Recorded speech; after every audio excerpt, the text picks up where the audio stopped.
নমস্কাৰ। আজি আকৌ মই শ্ৰী ভাস্কৰ কুমাৰ শৰ্মা অধিবক্তা গুৱাহাটী উচ্চ ন্যায়ালয় আপোনালোকৰ সন্মুখত উপস্থিত হৈছোঁ আইনৰ এটা বিষয়বস্তু লৈ। এই বিষয়বস্তুলৈ যোৱাৰ আগতে মোৰ যিসকল নতুন দৰ্শক তেওঁলোকক মই অনুৰোধ কৰি মোৰ চেনেলটো যাতে ছাবস্ক্ৰাইব কৰি লয়, লাইক কৰে, শ্বেয়াৰ কৰে আৰু কমেণ্ট কৰে নতুন দৰ্শকসকলে।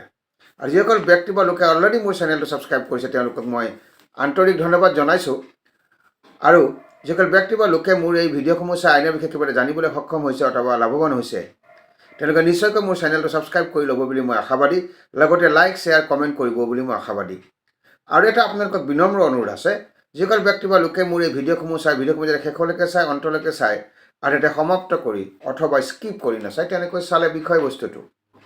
বুজি পোৱাত অলপ জটিল হ'ব পাৰে। কাৰণ আপোনালোকে সকলোৱে জানে আইনৰ বিষয়বস্তুবিলাক অলপ কমপ্লেক্স আৰু আওপকীয়া, সেইকাৰণে বিনম্ৰ অনুৰোধটো কৰিছোঁ আৰু আপোনালোকে এই অনুৰোধটো ৰক্ষা কৰিব বুলি মই আশাবাদী। এতিয়া আহিছোঁ আজিৰ বিষয়বস্তুলৈ। আজিৰ বিষয়বস্তুটো হৈছে restitution of conjugal rights. ৰেষ্টিটিউশ্যন of কনজুগেল ৰাইটছৰ অৰ্থটো হৈছে পুনৰাই দাম্পত্য জীৱনলৈ ঘূৰি যোৱা, পুনৰাই বৈবাহিক জীৱনলৈ ঘূৰি যোৱা বুজায় ৰেষ্টিটিউশ্যন অফ কনজুগেল ৰাইটছ। এতিয়া কোৰ্টে কেতিয়া এটা অৰ্ডাৰ পাছ কৰিব পাৰে, ৱাইফৰ ফেভাৰতে হওক বা হাজবেণ্ডৰ ফেভাৰতে হওক, যদি দুইজনৰ এজনে যদি পিটিশ্যন ফাইল কৰে, petition for ৰেষ্টিটিউশ্যন of conjugal rights, অৰ্থাৎ আবেদন পত্ৰ দিছে পুনৰাই যাতে দাম্পত্য জীৱনলৈ ঘূৰি যাব পাৰে বা পুনৰাই যাতে বৈবাহিক জীৱনলৈ ঘূৰি যাব পাৰে। যদি ৱাইফ বা হাজবেণ্ডে যিকোনো এজনে যদি এই আবেদন পত্ৰখন ফাইল কৰে, তেতিয়াহ'লে কোৰ্টে কেতিয়া বা কি গ্ৰাউণ্ডত বা কি ক্ৰাইটেৰিয়া আছে এটা অৰ্ডাৰ পাছ কৰিব two ৰেষ্টিটিউট for ৰেষ্টিটিউশ্যন of conjugal rights, বৈবাহিক জীৱনলৈ ঘূৰি যাবৰ কাৰণে বা দাম্পত্য জীৱনলৈ ঘূৰি যাবৰ কাৰণে সেই অৰ্ডাৰটো কেতিয়া পাছ কৰিব। যদি হাজবেণ্ডে যদি ফাইল কৰে অথবা ৱাইফে যদি ফাইল কৰে, অৰ্থাৎ স্পাউচে যদি ফাইল কৰে এখন আবেদন পত্ৰ ফৰ ৰেষ্টিটিউশ্যন অফ কনজুগেল ৰাইটছ, পুনৰাই দাম্পত্য জীৱনলৈ ঘূৰি যাবৰ কাৰণে বা বৈবাহিক জীৱনলৈ ঘূৰি যাবৰ কাৰণে কেতিয়া কোৰ্টে এটা অৰ্ডাৰ পাছ কৰিব পাৰে আৰু সেইটো পাছ কৰাৰ আগতে কেনেকুৱা ধৰণৰ কণ্ডিশ্যনৰ ওপৰত কোৰ্টে নিৰ্ভৰ কৰিব, সেই বিষয়ে আজি চমুকৈ আলোকপাত কৰিম। মন দি শুনিব। The court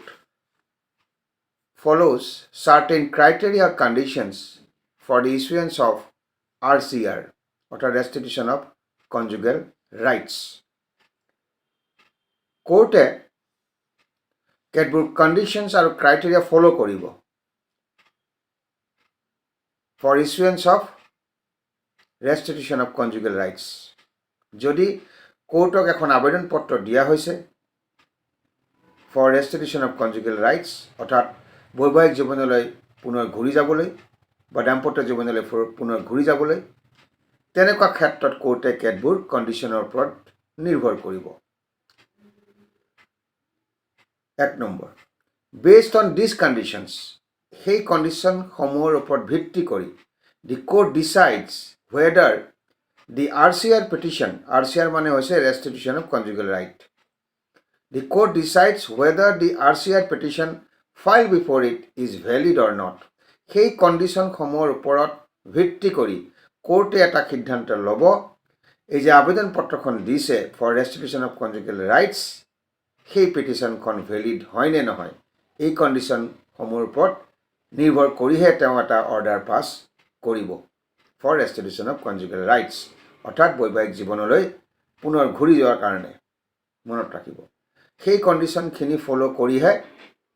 কোৰ্ট এটা সিদ্ধান্ত ল'ব যিখন আবেদন পত্ৰ দিয়া হৈছে for ৰেষ্টিটিউশ্যন of conjugal right valid হয় নে নহয়, সেই কণ্ডিশ্যনসমূহৰ ওপৰত নিৰ্ভৰ কৰিব। তাৰপিছতে এটা এপ্ৰপ্ৰিয়েট অৰ্ডাৰ পাছ কৰিব যাতে পুনৰাই দাম্পত্য জীৱনলৈ ঘূৰি যাব পাৰে, বৈবাহিক জীৱনলৈ ঘূৰি যাব পাৰে। সেই ৰিকুৱাৰমেণ্টখিনি হৈছে এনেকুৱা ধৰণৰ the court can pass the restitution of conjugal rights if the RCR petitioner proves that the abandonment of their spouse is not for any valid reason. কোর্টে ৰেষ্টিটিউশ্যন অফ কনজুগেল ৰাইটছ অৰ্থাৎ পুনৰাই দাম্পত্য জীৱনলৈ ঘূৰি যাবৰ কাৰণে বা বৈবাহিক জীৱনলৈ ঘূৰি যাবৰ কাৰণে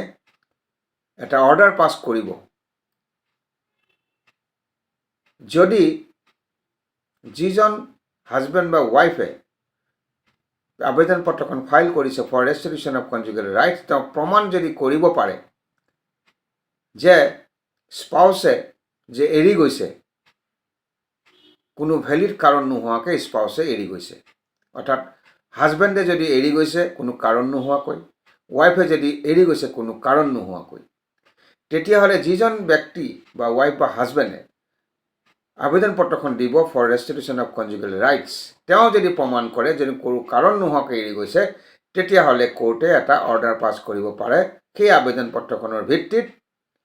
ফৰ ৰেষ্টিটিউশ্যন অফ কনজুগেল ৰাইটছ অৰ্থাৎ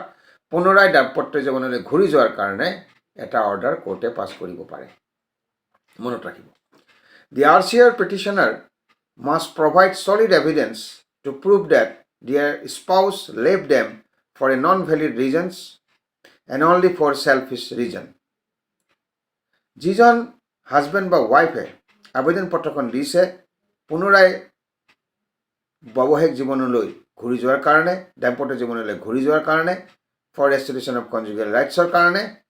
তেওঁ সলিড এভিডেন্স কোৰ্টৰ সন্মুখত দাঙি ধৰিব লাগিব আৰু প্ৰমাণ কৰিব লাগিব যে স্পাউছে যে এৰি গৈছে কোনো কাৰণ নোহোৱাকৈ এৰি গৈছে কেৱল নিজৰ সেলফিছ ইণ্টাৰেষ্টৰ কাৰণে তেওঁ এৰি গৈছে in such cases the court can without any hurdle pass the conjugal rights in favor of the RCR petitioner এনেকুৱা পৰিস্থিতিত কোৰ্টে এটা কোনো সময় নষ্ট নকৰাকৈ এটা অৰ্ডাৰ পাছ কৰিব যিজনে RCR পিটিশ্যন ফাইল কৰিছে আবেদন পত্ৰখন দিছে ফৰ ৰেষ্টিটিউশ্যন অফ কনজুগেল ৰাইটছ তেওঁৰ ফেভাৰত এটা অৰ্ডাৰ পাছ কৰিব যাতে পুনৰাই দাম্পত্য জীৱনটো আৰম্ভ কৰিব পাৰে অৰ্থাৎ যদি হাজবেণ্ড বা ৱাইফ যিকোনো এজনে আবেদন পত্ৰ দিছে ফৰ ৰেষ্টিটিউশ্যন অফ কনজুগেল ৰাইটছ বৈবাহিক জীৱনলৈ ঘূৰি যোৱাৰ কাৰণে পুনৰাই তেতিয়াহ'লে তেওঁ সলিড এভিডেন্স এটা দাঙি ধৰিব লাগিব আৰু প্ৰমাণ কৰিব লাগিব যে স্পাউছে যে এৰি গৈছে কোনো ভ্যালিড ৰিজন নোহোৱাকৈ এৰি গৈছে তেওঁ নিজৰ সেলফিছ ইণ্টাৰেষ্টৰ কাৰণে তেতিয়া এটা কোৰ্টে অৰ্ডাৰ পাছ কৰিব পাৰে যিজনে আবেদন পত্ৰ দিছে ফৰ ৰেষ্টিটিউশ্যন অফ কনজুগেল ৰাইটছ এটা অৰ্ডাৰ পাছ কৰিব পাৰে তেওঁৰ ফেভাৰত যাতে পুনৰাই দাম্পত্য জীৱন আৰম্ভ কৰিব পাৰে ইয়াৰ পিছৰটো হৈছে if the petition filed by the petitioner is valid and trusted যিজন হাজবেণ্ড বা ৱাইফে আবেদন পত্ৰখন দিছে ফৰ ৰেষ্টিটিউশ্যন অফ কনজুগেল ৰাইটছ অৰ্থাৎ পুনৰাই দাম্পত্য জীৱন আৰম্ভ কৰাৰ কাৰণে যিজনে ফাইল কৰিছে সেই পিটিশ্যনখন ভেলিড হ'ব লাগিব আৰু বিশ্বাসৰ গ্ৰহণযোগ্য হ'ব লাগিব তেতিয়াহে তেওঁৰ ফেভাৰত এটা অৰ্ডাৰ কোৰ্টে পাছ কৰিব অলপ বহলকৈ বুজো when it comes to proving a petition filed by the petitioner is solidly proved true and trusted by the court যিজন হাজবেণ্ড বা ৱাইফে আবেদন পত্ৰখন দিছে পুনৰাই দাম্পত্য জীৱন আৰম্ভ কৰাৰ কাৰণে তেওঁ এটা সলিড এভিডেন্স দিব লাগিব আৰু যিটো কোৰ্টৰ বিশ্বাসযোগ্য হ'ব লাগিব আৰু সঁচা হ'ব লাগিব in this case also' the court can pass the RCR petition তেনেকুৱা ক্ষেত্ৰতে RCR petitionত এটা অৰ্ডাৰ পাছ কৰিব পাৰে because if the petitioner can prove their case solid before the point যদি যিজন হাজবেণ্ড বা ৱাইফে আবেদন পত্ৰখন দিছে তেওঁ যদি সলিড এভিডেন্স দিব পাৰে সেই পইণ্টত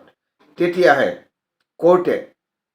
তেওঁৰ ফেভাৰত এটা অৰ্ডাৰ কৰিব পাৰে যাতে পুনৰাই দাম্পত্য জীৱনটো আৰম্ভ কৰিব পাৰে অৰ্থাৎ চমুকৈ if the petition filed by the petitioner is valid and trusted অৰ্থাৎ হাজবেণ্ড বা ৱাইফে যিজনে আবেদন পত্ৰখন দিছে যে পুনৰাই দাম্পত্য জীৱন আৰম্ভ কৰিব বিচাৰিছে যাক আমি ইংলিছত ৰেষ্টিটিউশ্যন অফ কনজুগেল ৰাইটছ বুলি কওঁ সেই পিটিশ্যনখন ভেলিড হ'ব লাগিব আৰু গ্ৰহণযোগ্য হ'ব লাগিব বিশ্বাসযোগ্য হ'ব লাগিব কোৰ্টৰ কাৰণে তেতিয়াহে কোৰ্টে এটা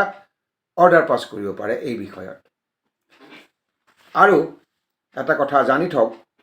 দি husband ignores the wife without any specific reason. যদি হাজবেণ্ডে কোনো কাৰণ নোহোৱাকৈ ৱাইফক ইগন'ৰ কৰে, তেনেকুৱা ক্ষেত্ৰত ৱাইফে যদি আবেদন পত্ৰখন দিয়ে পুনৰাই দাম্পত্য জীৱন আৰম্ভ কৰিবৰ কাৰণে, আৰু কোৰ্টে যদি চালি জাৰি চাই দেখে যে হাজবেণ্ডে কোনো কাৰণ নোহোৱাকৈ ৱাইফক ইগন'ৰ কৰিছে, তেনেকুৱা ক্ষেত্ৰত কোৰ্টে এটা অৰ্ডাৰ পাছ কৰিব পাৰে যিজনে আবেদন পত্ৰখন দিছে তেওঁৰ ফেভাৰত, যাতে তেওঁ পুনৰাই দাম্পত্য জীৱন আৰম্ভ কৰিব পাৰে। সেইকাৰণে কৈছে, the court can issue a restitution of conjugal rights to the RCR petitioner if the husband ignores the wife without any specific reason. In such cases, the court rules in favor of the wife and they can issue RCR. অৰ্থাৎ যদি হাজবেণ্ডে কোনো কাৰণ নোহোৱাকৈ ৱাইফক ignore কৰিছে, তেনেকুৱা ক্ষেত্ৰত যদি ৱাইফে আবেদন পত্ৰখন দিছে ফৰ ৰেষ্টিটিউশ্যন অফ কনজুগেল ৰাইট, পুনৰাই দাম্পত্য জীৱন আৰম্ভ কৰিবৰ কাৰণে, আৰু কোৰ্টে যদি এক্সামিন কৰাৰ পিছত ছেটিছফাই হয় যে হাজবেণ্ডে কোনো কাৰণ নোহোৱাকৈ ৱাইফক ইগন'ৰ কৰিছে, তেতিয়াহ'লে ৱাইফৰ ফেভাৰত অৰ্ডাৰটো পাছ কৰিব,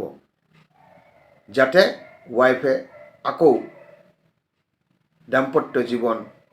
পুনৰাই আৰম্ভ কৰিব পাৰে হাজবেণ্ডৰ লগত। গতিকে এই আলোচনাৰ পৰা এটা কথা স্পষ্ট হ'ল, ৰেষ্টিটিউশ্যন অফ কনজুগেল ৰাইটছ অৰ্থাৎ পুনৰাই দাম্পত্য জীৱন আৰম্ভ কৰা, বৈবাহিক জীৱন আৰম্ভ কৰা, এই আবেদন পত্ৰখন স্পাউছে দিব পাৰে কোৰ্টত, অৰ্থাৎ হাজবেণ্ড বা ৱাইফ যিকোনো এজনে, আৰু তেওঁৰ ফেভাৰত যদি অৰ্ডাৰটো পাব বিচাৰিছে আবেদন পত্ৰকাৰীয়ে, অৰ্থাৎ যদি ৱাইফে দিছে অথবা যদি হাজবেণ্ডে দিছে যে মই পুনৰাই দাম্পত্য জীৱনটো আৰম্ভ কৰিব বিচাৰিছোঁ, তেতিয়াহ'লে কোৰ্টে কেতবোৰ কণ্ডিশ্যন পৰীক্ষা নিৰীক্ষা কৰিব, এক্সামিন কৰিব, যিবিলাক মই আপোনালোকৰ আগত আলোচনা কৰিলোঁ। যদি সেইখিনি এক্সামিন কৰি কোৰ্টে ছেটিছফাই হয়, তেতিয়াহ'লে আৰু এই কণ্ডিশ্যনখিনি যদি ফুলফিল হয়, তেতিয়াহ'লে কোৰ্টে ৰেষ্টিটিউশ্যন অফ কনজুগেল ৰাইটছৰ কাৰণে যিখন আবেদন পত্ৰ দিছে সেইখন এডমিট কৰিব আৰু এটা এপ্ৰপ্ৰিয়েট অৰ্ডাৰ পাছ কৰিব আবেদন পত্ৰকাৰীৰ পক্ষত, যাতে তেওঁ পুনৰাই দাম্পত্য জীৱন আৰম্ভ কৰিব পাৰে।